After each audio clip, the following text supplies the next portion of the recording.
Delhi car வெடிப்பு வழக்கை விசாரிக்க 10 பேர் அடங்கிய குழுவை என்ஐஏ அமைத்திருக்கிறது. இதனை முக்கிய செய்தியாக நாம் பார்த்துக் கொண்டிருக்கிறோம். டெல்லி கார் வெடிப்பு வழக்கை விசாரிக்க 10 பேர் அடங்கிய குழுவை என்ஐஏ அமைத்திருக்கிறது. கார் வெடிப்பு தொடர்பான முதற்கட்ட அறிக்கை இன்று பிரதமரிடம் சமர்ப்பிக்கப்படும் என்ற தகவலும் வெளிவந்திருக்கிறது.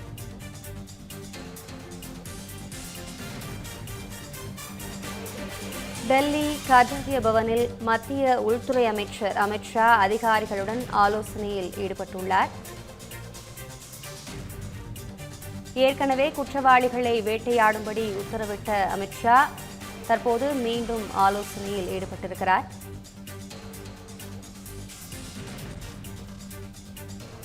டெல்லி கார் வெடிப்பு வழக்கை விசாரிக்க 10 பேர் அடங்கிய குழுவை என்ஐஏ அமைத்திருக்கிறது. இதனை முக்கிய செய்தியாக நாம் பார்த்துக் கொண்டிருக்கிறோம். இதுகுறித்த கூடுதல் தகவல்களை வழங்குவதற்காக நமது செய்தியாளர் கவியரசன் இணைப்பிருந்திருக்கிறார். கவியரசன், முழு விவரங்களை வழங்கலாம். வணக்கம் அபிராமி. இந்த டெல்லியில நடைபெற்ற பயங்கரவாத தாக்குதல் தொடர்பாக உடனேயே புலனாய்வு அமைச்சர்கள் விசாரணையை தொடங்கிட்டாங்க. அதனுடைய அடுத்த கட்டம் தான் நம்ம தற்போது பார்க்கக்கூடிய டெவலப்மெண்டாக இருக்கிறது. இந்த வழக்கை விசாரிப்பதற்காக தேசிய புலனாய்வு முகமை ஒரு சிறப்பு குழுவை அமைத்திருக்கிறது.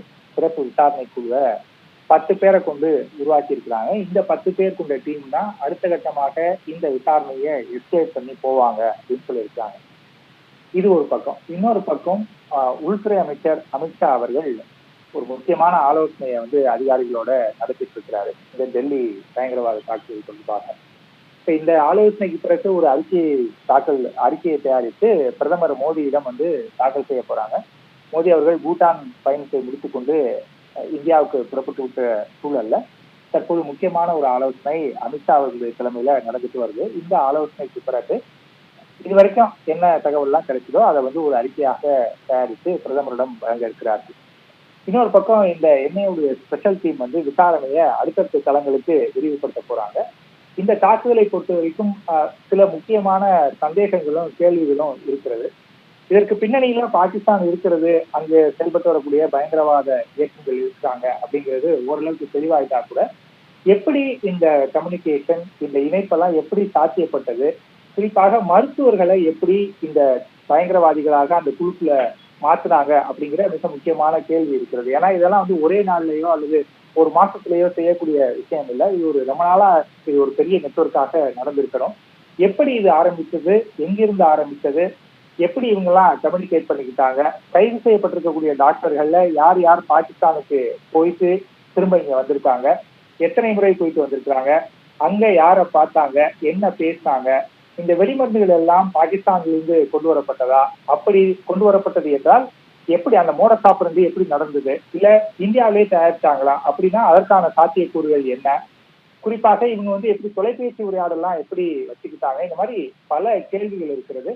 இதை விட முக்கியமான விஷயம், இந்த நெட்வொர்க்ல இன்னும் யாரெல்லாம் இருக்கிறா, அவங்க இந்தியாவில வேறு எந்த பகுதிகளில் எல்லாம் ஊடுருவி இருக்காங்க அப்படிங்கிற மிக முக்கியமான கேள்விகள் இருக்கிறது. அதனால இந்த சிறப்பு புலனாய்வு குழு இதை பத்திலாம் விசாரிக்க போறாங்க. மிகப்பெரிய ஒரு விரிவான விசாரணையை நடத்துறதுக்கு அவங்க முடிவு பண்ணிருக்கிறாங்க. அடுத்த கட்டமாக இப்ப ஏற்கனவே கைதாகி இருக்கிறவங்கள இன்ட்ராகேஷன் பண்ணுவாங்க. அவங்கள இன்னொரு கஸ்டடியில எடுத்து அவங்கள்ட்ட விசாரணை நடத்த போறாங்க. ஏற்கனவே கிடைக்கக்கூடிய தடயங்கள், ஆவணங்கள், செல்போன்லாம் பதிவுகள் பண்ணியிருக்கிறாங்க, கால் ரெக்கார்ட்ஸ் எல்லாம் கிடைச்சிருக்கு. இது எல்லாத்தையும் வச்சு அவங்க கிட்ட விசாரிக்கும் போது இதுல இன்னும் மறைந்திருக்கக்கூடிய பல தகவல்கள் வெளியில வரலாம். இங்க நம்ம கவனிக்க வேண்டிய விஷயம், இதற்கு காரணமானவர்கள் நிச்சயம் தண்டிக்கப்படுவார்கள்னு மோடி அவர்கள் தொடங்கி எல்லாருமே உறுதியாக சொல்லியிருக்கிறாங்க. அதனால இந்த குற்றவாளிகளை இன்னும் ஐடென்டிஃபை பண்ற வேலைகள் இனிமே கொஞ்சம் விறுவிறுப்பா நடக்கும் நம்ம எதிர்பார்க்கலாம். தகவல்களுக்கு நன்றி கவியரசன்.